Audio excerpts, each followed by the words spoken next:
It's a lovely summer day in Croatia, and Beth has just arrived in the country to spend a weekend with her best friend. Her taxi driver Zine is kind and chatty, which Beth appreciates, so she accepts his card after he drops her at the apartment she'll be staying at. Her friend Kate is the one that organized this whole trip, and she's paying for everything with her ex Jay's credit card. To thank her for it, Beth gifts her a black necklace, which has a few loose beads. Later in the evening, before going out, Beth video chats with her husband Rob and their child Aster, who is also Kate's granddaughter. Rob wishes the girls to have a fun night, and on their way out, they bump into the landlord Sebastian, who makes sure they're settling down alright. When they make it to the restaurant, Kate asks for the most expensive dishes on purpose to squeeze Jay dry. Beth feels like a bad friend because she couldn't be there for Kate during her divorce, but Kate understands having a baby got in the way of that and asks Beth how her marriage is doing. Beth wants to say they're doing fine, but actually, her marriage is in a rut and she's unsure what to do, although she thinks Kate's advice to get a divorce is too extreme. When they're done dining, the credit card is rejected, and Kate gets on the phone to argue with Jay about it. The bill's too high for Beth's humble wallet, but Kate accepts to pay for it all. Afterward, they go to a club, and Beth calls Zine to be their driver. When they get there, Kate needs a moment to redo her makeup, so Beth takes the chance to chat with Zine about their experiences as foreigners. Zine is an immigrant from Syria, and Beth is in America living in London. Once Kate is ready, the girls enter the club, and Kate pays for everything again, although Beth still decides to choose water. There are two men looking at them, so Kate drags Beth to sit with them, telling her she needs to get out of her rut and Rob doesn't need to know. They chat and drink with the guys, but as the night passes, Beth feels dizzier and dizzier. Before she realizes what's going on, Beth wakes up at the apartment, not remembering anything that happened last night. After throwing up, she looks for Beth, but she's nowhere to be found. There is proof of a fun night though: open bottles of wine, empty glasses, removed clothes, open wraps of protection, and the jacuzzi is still on. Under a towel, she also finds a broken glass and some drops of blood. Beth tries to contact Kate on her phone the whole morning, to no avail. By noon, she calls Rob to share his worries, but Rob tells her Kate is probably out on her own and asks if they had an argument. Kate says they didn't, although her memories are fuzzy about it. Afterward, she goes to see Sebastian, but he hasn't seen Kate today either. He does however remind her that parties aren't allowed, so he'll have to charge them extra for the two men that came over last night. This is enough for Beth to go to the police, but Officer Pavic doesn't take her seriously and is judgmental of girls who party and drink too much. His superior Kovac tries to check on them, but Pavic sends her away, claiming he can handle this. Pavic explains a report can't be filed until 24 hours pass, so Beth decides to continue on her own and calls Zine, who helps her remember what club they had gone to. At the club, the bartender pretends he doesn't remember the girls, but once Zine speaks aggressively in Croatian, he tells the truth. The two men the girls hanged up with were escorts who come to this bar a lot to catch tourists. Beth guesses Kate must have hired them because she kept insisting Beth needed to get out of her rut. In the evening, Beth calls Rob again, who says Kate ditching Beth to go out with guys is typical behavior of hers and she shouldn't worry. Beth is still sure something happened to Kate because she still hasn't answered a single message, so she informs her husband she's canceling her flight and not going home the next day as planned until Kate shows up. The following morning, Beth uses the names the bartender gave them to find the escorts on social media and asks Zine for help arranging a meeting with them. While waiting for the escorts at a cafe, Beth shares how she met Kate and then Rob threw her, and Zine tells her about the wife he lost to the war. When the escorts finally arrive, they run away as soon as they see Beth's face, so Zine runs after them until he catches one and threatens him until he confesses what happened. It turns out the escorts stayed in the apartment only until 3 a.m. because when Kate was distracted, they stole her bag and escaped. He also swears they didn't put anything in the girls' drink because they don't need it, they're professionals getting paid. The bag was pawned, and the man gives them the address of the shop. Beth gets the bag and the phone back, but she still thinks the escort slipped something in their drinks because she never gets that drunk and she only had water. Zine doesn't think it makes sense because they didn't rob Beth as well, so perhaps it was Kate that made her drink to make Beth finally relax and have fun. Now that a day has passed, Beth goes back to the police, promising Zine she won't mention his name so he doesn't lose his visa. This time, Kovac files Beth's report and scolds Pavic for not doing his job. She also sends him away when he keeps judgmentally poking at Beth's story. Beth doesn't tell them about the phone, but she does give them the bag and the escorts' names. Kovac wonders if Beth could have been assaulted, so after taking her testimony, she's brought to the hospital to run some tests. Afterward, Beth calls Jay, who just like Rob thinks this is Kate just being her dramatic self. He also denies having talked to her because all communication can only be done through their lawyers, and he doesn't know anything about a credit card.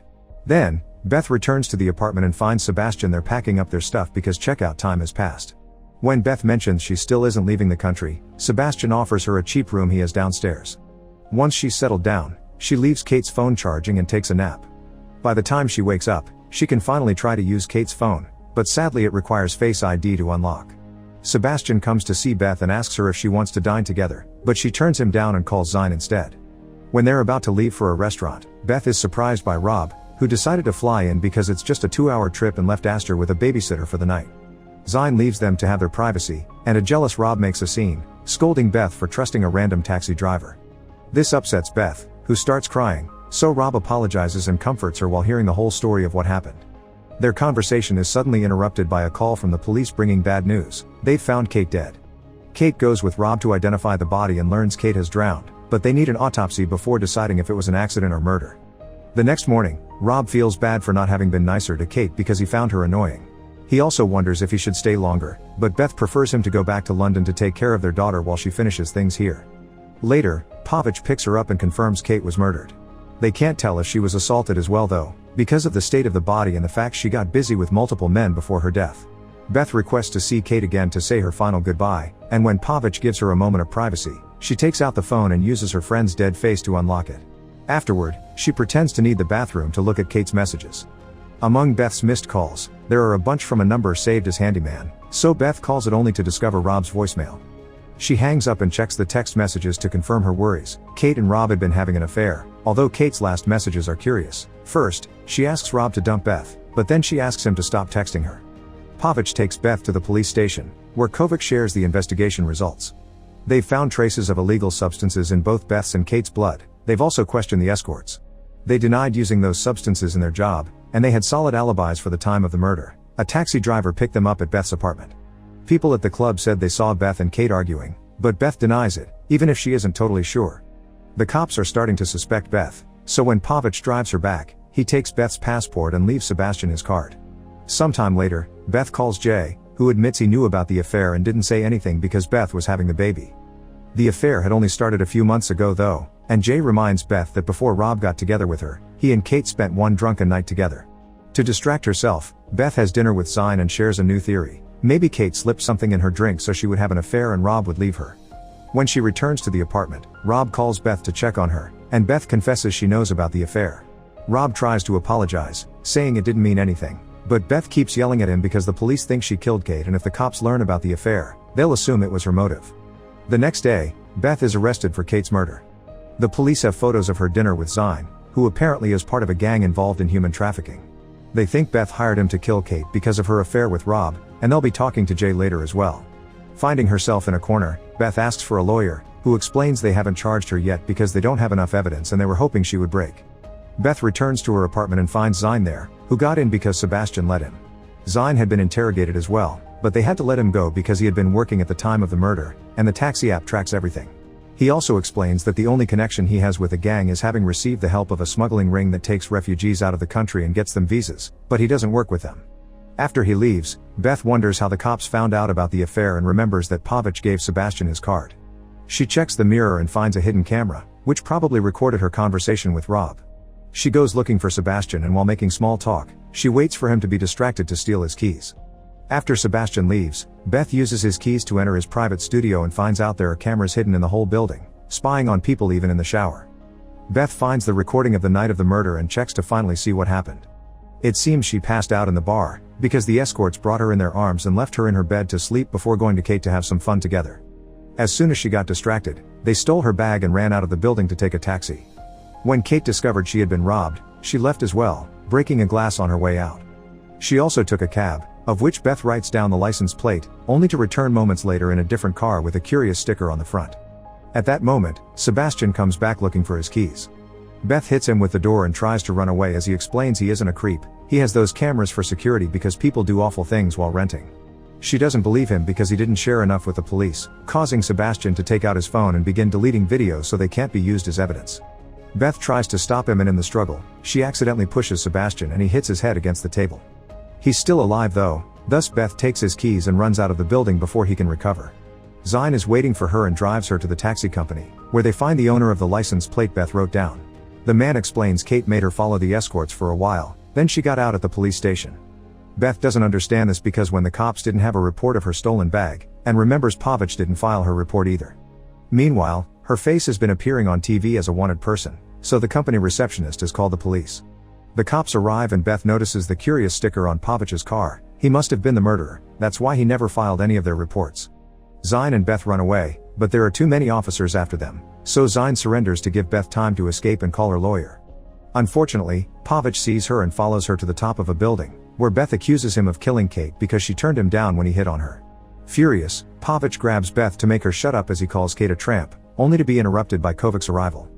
Beth takes advantage of Pavic getting distracted to push him off her, accidentally sending him off the roof into his death. Sometime later, at the police station, Kovac apologizes for the wrong accusations. They recovered the footage from the apartment and the security cameras on the street, showing Pavic dropped Kate at the apartment, and later, there's a man near the sea pushing Kate into the water. Pavic used to work Vice, and many female street workers had claimed he assaulted them, but during the investigation, the women retreated their statements, probably because Pavic threatened them. Since he couldn't be fired, he had been moved to the tourist division. They've also searched the escort's apartment and found the illegal substances, because it turns out it's true that they intoxicated women in order to rob them. Beth is declared innocent, and when she leaves the building, she hugs Zine to thank him for his help. Once she returns to London, Beth stays in contact with Zine through text messages.